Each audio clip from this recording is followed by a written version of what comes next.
We have four great folks joining us today. We have, and please panelists on number 2, yeah, looks like you already got your video on, which is great. We've got Curtis Bennett from the National Aquarium in Baltimore, and he is an expert in informal education and community engagement. We have Yoca Arditi-Rocha from the CLEO Institute, which does community-based climate action in Florida. We have Tim Carter, who heads up Second Nature, which is a national initiative that leverages higher education for climate action. And we have Cyane Dandridge from Strategic Energy Innovations, who's helping to develop a workforce to support sustainability. So I'm going to start off with a question that I'm going to pose for each of you, which is to really talk a little bit about, from your experience and perspective, what are some of the key aspects of public engagement? Why is it so critical for effective climate action? And what are some of the unrealized opportunities you see? And we'll start off with you, Curtis. Yeah. So first off, I just want to say thank you for everyone's prior remarks throughout this conversation. It's been incredibly powerful, and just looking forward to continuing these very critical conversations. The first thing that I think about with the importance of engagement really starts with how we look at the term community. Understanding that concept is incredibly loaded. It's in different scales. So, we can look at that from a geographic standpoint, as well as from a, identity standpoint, or an affinity standpoint, or an interest standpoint. And understanding too that with that comes very different experiences, lived experiences, and that all needs to be taken into account when we develop these pathways, when we develop these plans, to ensure that everyone's experiences at that granular level are really being considered. And it's important also to ensure that we are actively listening. So what I like to call that level 3 listening, listening to actually understand, to create those safe spaces, as I heard was mentioned earlier, for that storytelling, so that we can continue to learn and understand and grow collectively. Great, thanks, Curtis. Yoca, how about from your perspective?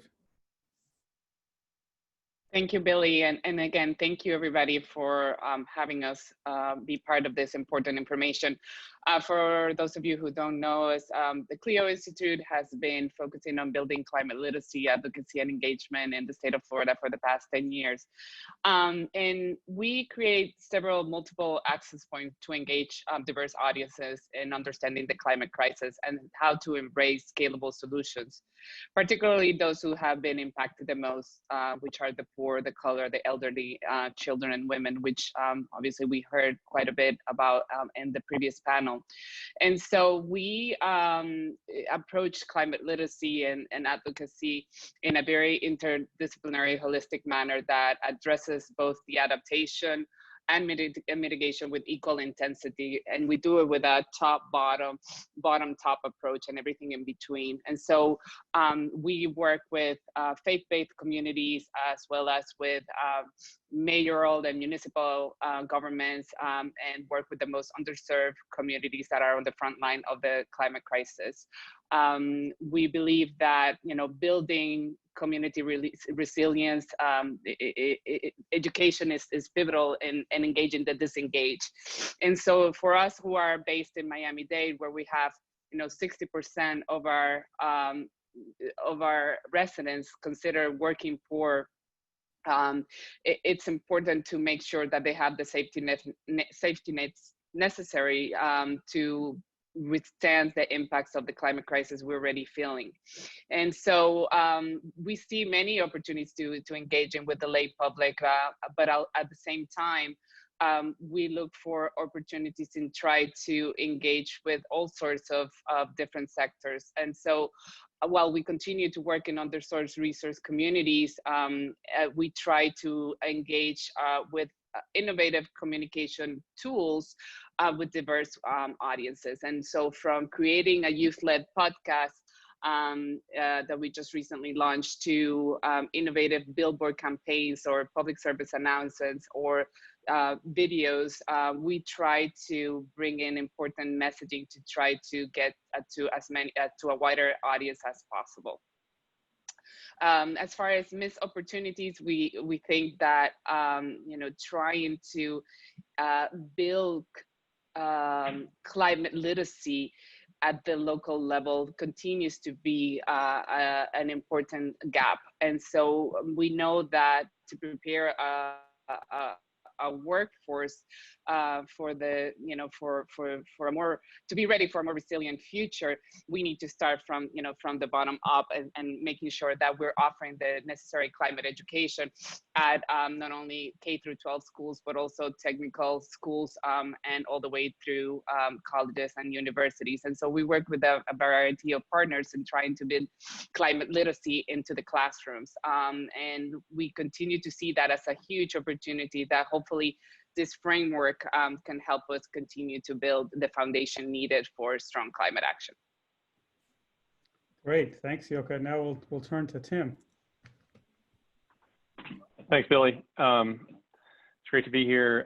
Just quickly, Second Nature, we run a network of about 450 higher ed institutions that all have a carbon neutrality commitment made by their presidents and chancellors. So we've done that for the past 13 years and really been very active in this climate action space for higher ed institutions. We like to think about higher ed's role as both kind of two ways.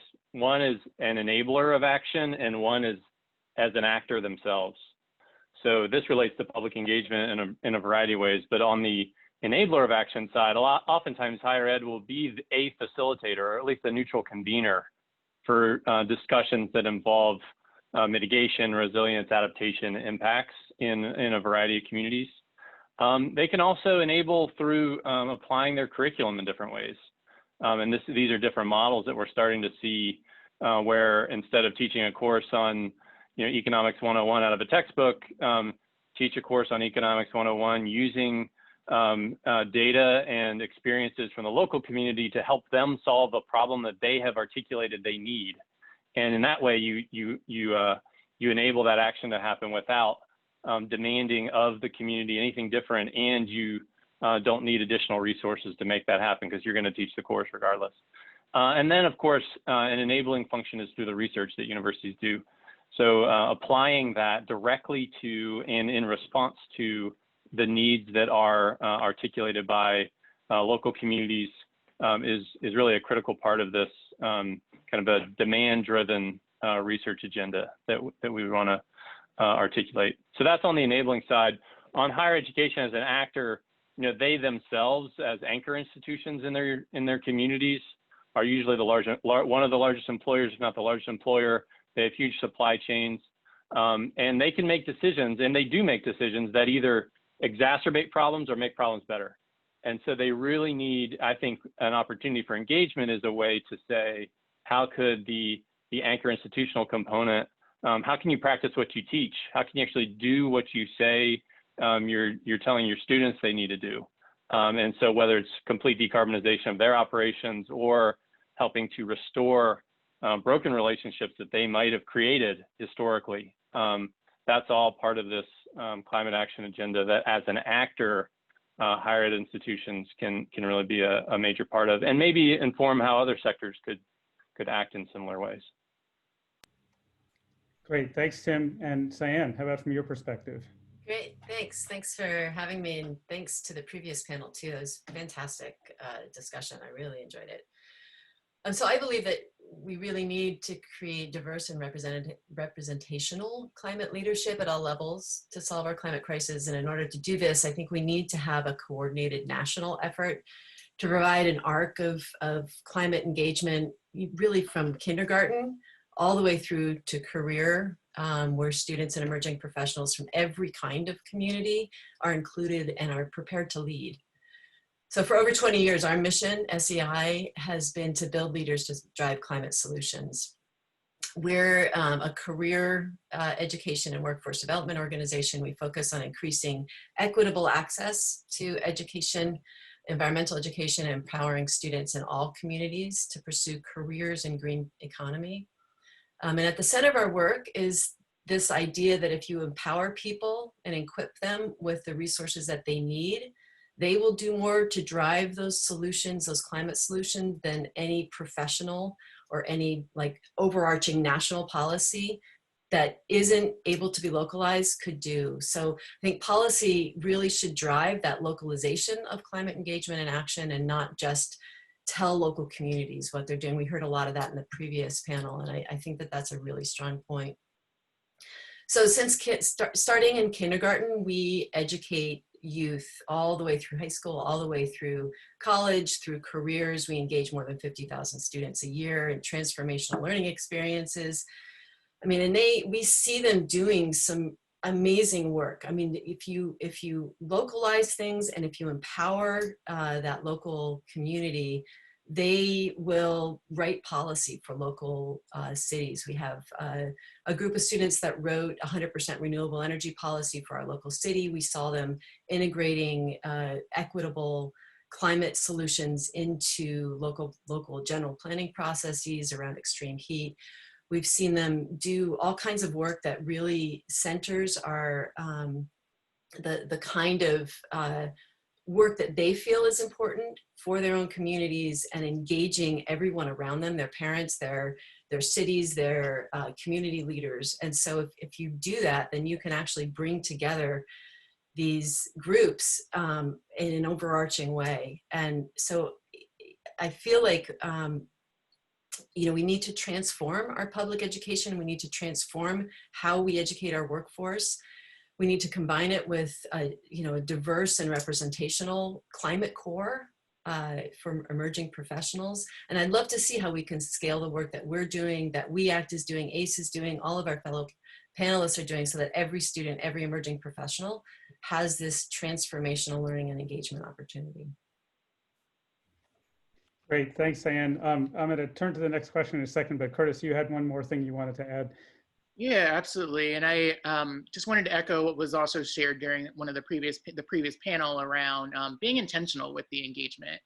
That I think about engagement and outreach are terms that sometimes get used very interchangeably, but actually mean very different things and have very different processes associated with them.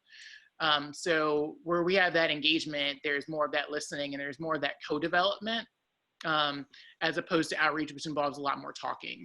And, making sure that when we say engagement, that we're really meaning this kind of co-development, this kind of ways in which we can take a step back, and ensure that, people have that agency and they have that ownership of this journey, which I think is really, really important.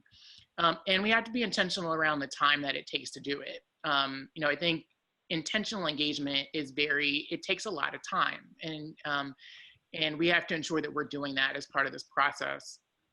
And it also includes a lot of trust building and relationship building, and looking at that from a long-term perspective, which is also a really, really critical piece for this to be done really well. Oh, that's great. Thanks, Curtis. And that actually is a really good segue to the next question I wanted you all to kind of help offer some thoughts on, which is that, each of you is deeply involved in some, one or more aspects of public engagement, the ACE framework kind of divides it up into 6 categories. We've started divided it up into 4, around kind of learning and decision-making and workforce and coordination. But one of the things I'm really interested in is how do you think about some of the themes that cut across these different aspects of engagement in the work that you do, in the work you're hearing about from others? What are some of the common themes? How do these different aspects of engagement connect to one another, so that we can kind of have a more kind of unified way of thinking about the work that we're doing? And I'll let any one of you guys jump in if you've got thoughts on that. I'll take the first stab quickly. I mean, I think the idea of complementarity is I think underappreciated when it comes to these sort of solutions. And so what we tend to do is either say, I'm a higher ed institution, or I'm a museum, or I'm a local government, I'm going to stay in my lane and I don't do that. That's what someone else does. And that is helpful to understand what you're good at, but it also doesn't help you to understand that you may actually have something that someone else could benefit from, whether it's the community itself or whether it's another institution that is part of the community. And I think this complementarity actually provides a great opportunity to, you know, catalyze and do things that couldn't be done if you just tried to, you know, like do either what you traditionally do or just didn't think more creatively about what could be possible. So I would, you know, that involves a bit of, you know, strength finding or asset mapping at the institutional level. So like what CLEO, Yoca, what you were talking about, doing this kind of holistic, having someone with a holistic view of what those assets are can really, I think, be a helpful resource for communities to move forward. So then everyone isn't trying to do everything, but people can complement each other really well. That's great. Thanks, Tim. Cyane, you had some thoughts? Yeah, I mean, Tim, I really agree with what you're saying. I mean, I think we think of public education, higher education, workforce as distinct pieces of the puzzle, and they're all directly connected. They're a pathway. So we don't often look at them that way. We're used to talking about them as discrete parts, like of the first third of a person's life. But we have to think of, you know, K-12 students that they're not just relegated to learning subjects from books and then eventually they can apply it out in the world, but you have to think about how they are part of this whole pathway of from you know, kindergarten all the way up through higher ed into the early workforce. The theme I see running through education and developing a climate ready workforce is a need for empowerment. I really think we need to find increased ways of empowering our students and our emerging workforce in actual projects that are seeing real results. I mean, I mentioned a couple of the ones that we've worked on earlier with local municipalities, but we also have students conducting home energy audits and then bringing that into their families and into their community. We have college students that are actually designing sustainability curriculum and then bringing some of the results of that curriculum, the action embedded in that, into their local communities, like what you were talking about, Tim. So we're seeing a lot of that happening, and then placing emerging professionals into fellowships, and they're doing work, and they're in internships, and they're being paid. And in our program, we're seeing more than an 85% placement rate into jobs after those programs. So how can you look at each of those different segments as one whole vein and one whole part of a whole system, rather than just individualizing each different aspect? That's great. Thanks, Cyane. And if I can add to that, I think I like to use an example, because at CLEO, our motto is educational action. And I think it'll provide some context to the conversation, just to explain you how we're approaching climate education at the high school level. So we come with a four-prong approach, where we bring climate science education into the classroom. And so we focus on a three-phase approach, also education, communication, and mobilization. So we come into the classroom with climate science education. We provide professional development for teachers. We empower and get students to be climate savvy and offer a certification process, and also have them do peer-to-peer learning and teach their own fellow students in lower grade levels, and then get into the advocacy mobilization part, where they become empowered, whether it's through writing opinion pieces and LTs, or getting engaged with elected officials, assisting to commission meetings. And I'll put just an example, because here in the city of Miami, the Office of Resilience was going to be defunded because of COVID-19 budget codes, and so our students got mobilized, started a petition. The mayor received more than 600 letters, and backpedal, reshifted, now has 2 youth sitting on the advisory board of the Climate Resilience Committee of the city, and now they're going to be part of the policy making process.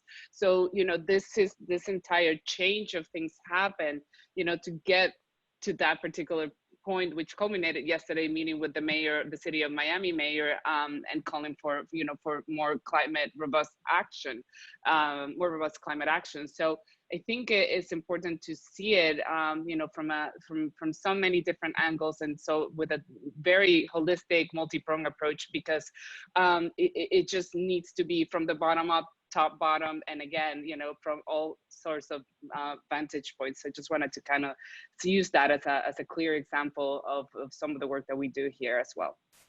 Oh, that's great. Thanks, you. That's okay. That's really helpful.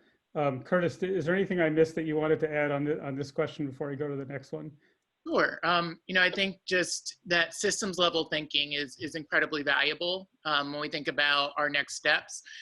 When I think about systems of oppression, and those aren't operating in silos. Those are in a very tangled web. And we have to approach how we dismantle those in a very strategic, intentional, and it's going to take all of us across our various sectors and industries to really start to pull some of these things out. And so, you know, I think that whole idea of being holistic and how we're doing that, engaging with sectors in ways that we might not have been doing that thus far, and really reimagining what that looks like and what that would entail. The other space is the funding community. I think that's a very important sector that has to be engaged as part of this process, and they have to be brought along in terms of, you know, creating access. When we think about disparities of where money is going and where it's not, how are we creating that access to those conversations with funders from that systems perspective? You know, talking about shared priorities from both a funder perspective and, you know, organizations on the ground, ensuring that those conversations are happening.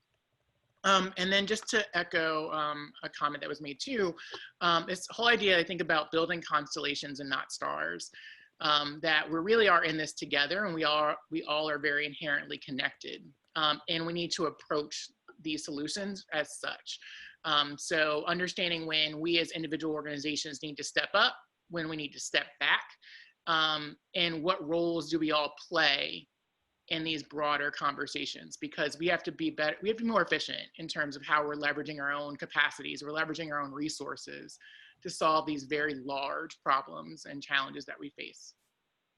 Yeah, and that really, thanks, Curtis. That really leads into the last question I wanted to kind of address in the last 5 minutes or so, which is, why is it so important that we have a plan? Everyone's doing great work. Why do we need a strategy? You know, people talk about things needing to be community-based and grassroots, and, you know, why is it so important to coordinate across, you know, these different geographic places and sectors, and, you know, why do we need a national plan? Anyone want to jump in on that one?